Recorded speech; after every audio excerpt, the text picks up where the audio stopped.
નમસ્કાર વિદ્યાર્થી મિત્રો, મારી યુટ્યુબ ચેનલ વિદ્યાદીપમાં આપ સૌનું હાર્દિક સ્વાગત છે. મિત્રો, આજના વિડીયોની અંદર આપણે ધોરણ 7 વિષય છે સામાજિક વિજ્ઞાન, તેમાં પાઠ 14. આ પાઠનું નામ છે સંસાધનોનું જતન અને સંરક્ષણ. આ પાઠના સ્વાધ્યાયના પ્રશ્નો અને તેના જવાબો વિશે આજે આપણે આ વિડીયોની અંદર માહિતી મેળવીશું.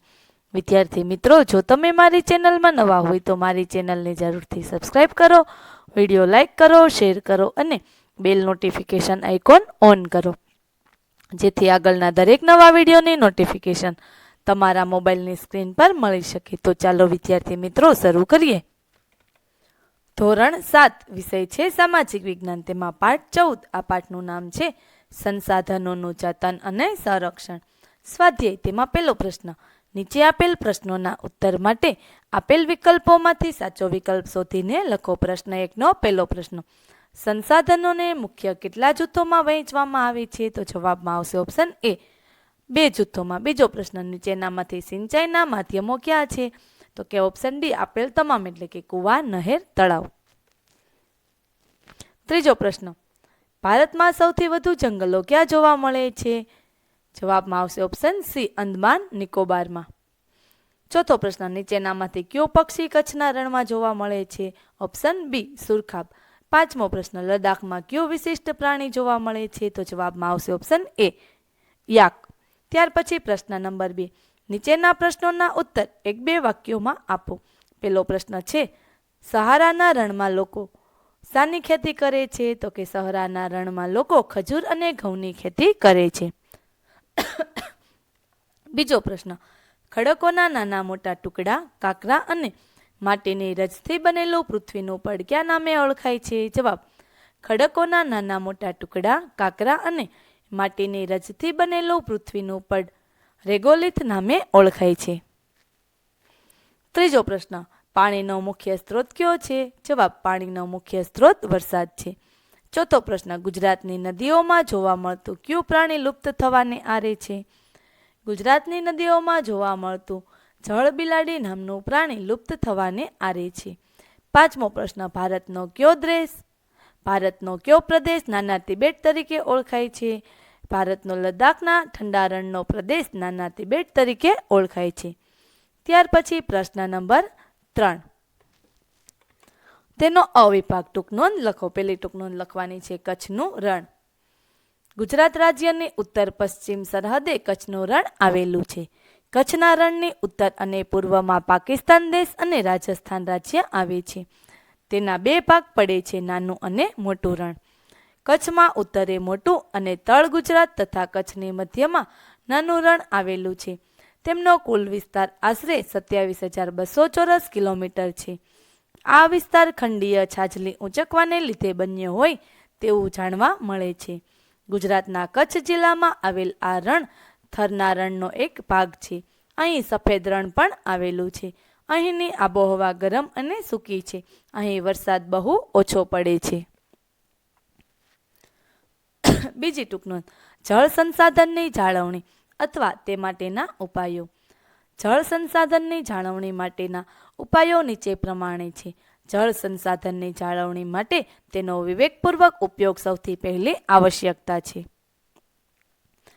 બીજી જરૂર છે જળ સંચયની. જળ સંચય અને જળ સંરક્ષણ માટે વધુમાં વધુ જળાશયોનું નિર્માણ કરવું.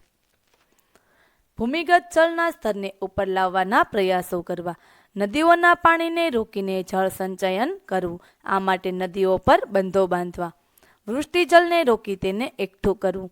આ માટે શોષ કુવા બનાવવા તેમજ ખેત તલાવડીઓ બનાવી નાની નદીઓ પર બંધારા બાંધવા. લોકોમાં જાગૃતિ લાવી જળ સંસાધનની જાળવણી માટે લોકભાગીદારી વધારવી. બાગ બગીચા, શૌચાલયો વગેરેમાં વપરાતા પાણીનો કરકસરપૂર્વક ઉપયોગ કરવો. જળાશયો અને નદીઓના પાણીને સ્વચ્છ રાખવા તથા તેમને પ્રદૂષણથી બચાવવા. ભૂમિગત જળનો ઉપયોગ કરતા એકમો પર પાણીના વપરાશ અંગે દેખરેખ રાખવી.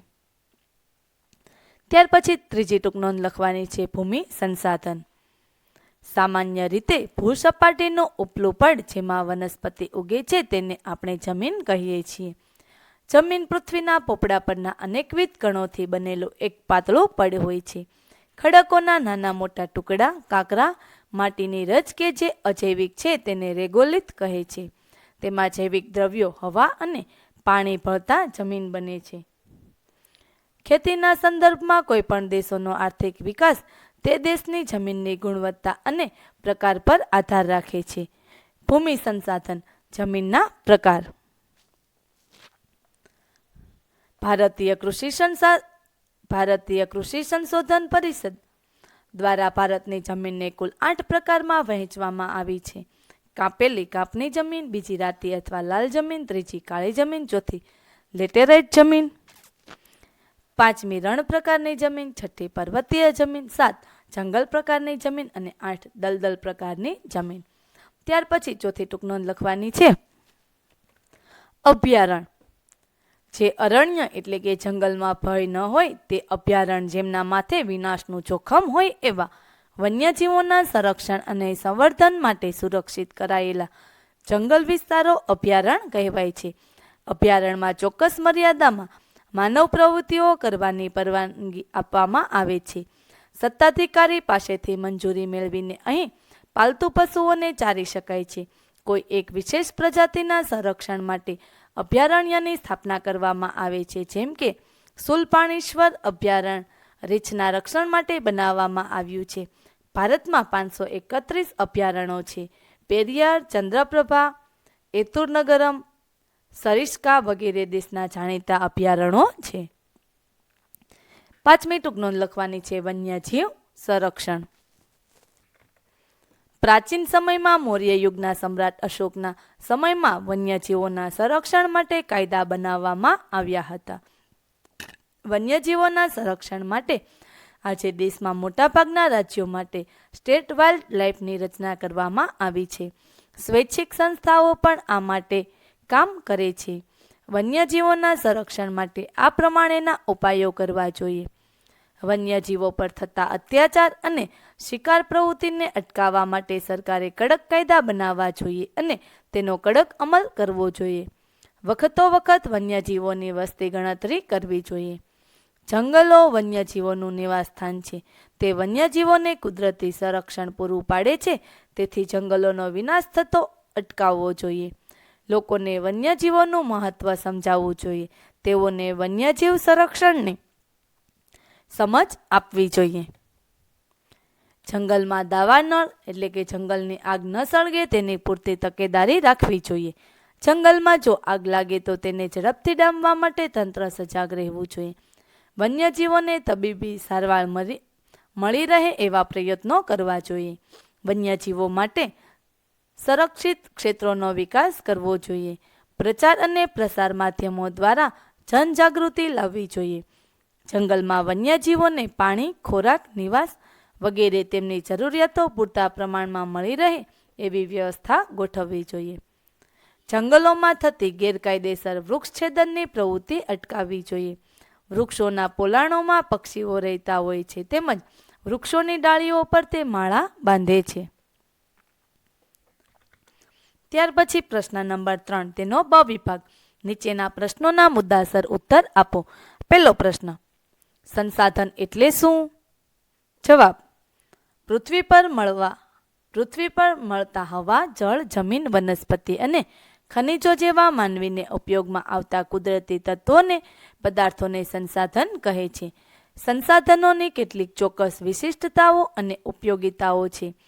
સંસાધનો મર્યાદિત છે, તેથી તેમનો ઉપયોગ કરવા માટે આપણે અનેકવિધ તકનીકોનો ઉપયોગ કરવો જોઈએ.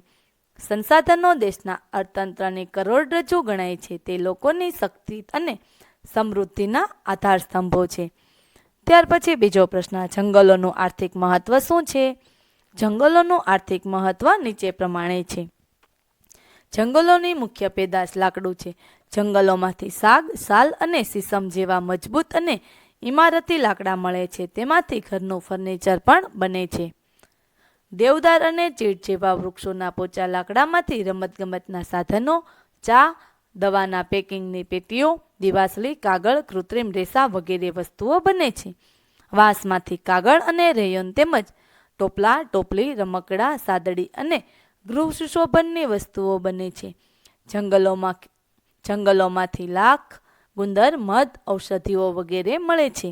ખેરના લાકડામાંથી કાથો મળે છે. ચીડના રસમાંથી ટર્પેન્ટાઇન અને યુકેલિપ્સનના પાનમાંથી ઔષધીય તેલ મળે છે. ચંદનના વૃક્ષોમાંથી ચંદનનું લાકડું તેમજ સુખડનું તેલ મળે છે. સુંદરી વૃક્ષના લાકડામાંથી હોડી બને છે. ત્યાર પછી પ્રશ્ન નંબર 3. સહરાના રણના વનસ્પતિ અને પ્રાણી જગત વિશે લખો. સહરાના રણની વનસ્પતિ. સહરા રણ પ્રદેશ હોવાથી અહીં વનસ્પતિ ખૂબ ઓછી જોવા મળે છે.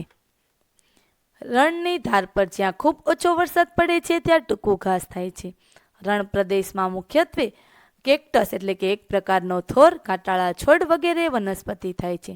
અહીંના રણદ્વીપોમાં ખજૂરીના વૃક્ષો પુષ્કળ થાય છે. સહરાના રણનું પ્રાણી જગત. સહરાના રણનું મુખ્ય પ્રાણી ઊંટ છે. તે રણનું વહાણ કહેવાય છે. રણદ્વીપોમાં ઘેટા, બકરા, ઘોડા, ખચ્ચર, ગધેડા વગેરે પ્રાણીઓ ઉછેરવામાં આવે છે. આ ઉપરાંત રણ પ્રદેશમાં શિયાળ, ઝરખ, વીંછી, કાચીડા, સાપ, ગરોળી, ઘો વગેરે જોવા મળે છે. ત્યાર પછી ચોથો પ્રશ્ન. જળતંગી એટલે શું? જળતંગી એટલે પાણીની અછત. ભારતમાં છેલ્લા 6 દાયકાઓમાં વસ્તી વિસ્ફોટ થયો છે. નિરંતર વધતી જતી વસ્તી માટે અનાજ અને રોકડિયા પાકોની વધતી માંગ, વધતું જતું શહેરીકરણ અને લોકોના ઊંચે જઈ રહેલા જીવન ધોરણના કારણે પાણીના વપરાશમાં ઝડપી વધારો થઈ રહ્યો છે. દરેક પ્રકારની ગંદકી સાફ કરવા માટે પણ પાણીનો ઉપયોગ વધી રહ્યો છે. વળી વર્તમાન સમયમાં ભૂમિગત જળને ટ્યુબવેલો દ્વારા બહાર કઢાતા ભૂમિગત જળ સ્તર પર નીચું ગયું છે. પરિણામે હાલમાં દેશના ઘણા ભાગોમાં જળતંગીનું સંકટ ઘેરું બન્યું છે. આજે ભારતમાં લગભગ 8% શહેરોમાં અને લગભગ 50% ગામડામાં પીવાલાયક પાણીની તંગી વર્તાય છે. આજે દેશમાં પાણીની ઘટતી ઉપલબ્ધતા અને વધતી જતી અછત જેવી ગંભીર સમસ્યાઓનો સામનો કરવો પડી રહ્યો છે. ત્યાર પછી 5મો પ્રશ્ન. જમીન ધોવાણ અટકાવવાના ઉપાયો ક્યાં છે? જવાબ. જમીન ધોવાણ અટકાવવાના મુખ્ય ઉપાયો નીચે મુજબ છે. જમીન પર થતી ચરાણ પ્રવૃત્તિઓનું નિયમન કરવું. ઢોળાવવાળી જમીનોમાં સમોચ્ચ રેખીય પગથિયાની તરાહથી એટલે કે રીતેથી વાવેતર કરવું. પડતર જમીનમાં વૃક્ષારોપણ કરવું. જ્યાં પાણીના વહેણના ખાડા પડ્યા હોય ત્યાં આડબંધો બાંધવા. પાણીનો વેગ ધીમો પાડવા. ઢાળવાળા ખેતરમાં ઊંડી ખેડ કરવી. ખેતરોમાં પડધોવાણ થતું અટકાવવા ખેતરોની ફરતે પાળ બાંધવા અને વૃક્ષારોપણ કરવું. આ પાળાઓ ખેતરોની માટીને વહેતા પાણી દ્વારા બહાર ઘસડાઈ જતી અટકાવે છે. ત્યાર પછી પ્રશ્ન નંબર 4. નીચે આપેલા ભારતના રેખાંકિત નકશામાં નીચેના સ્થળો દર્શાવો.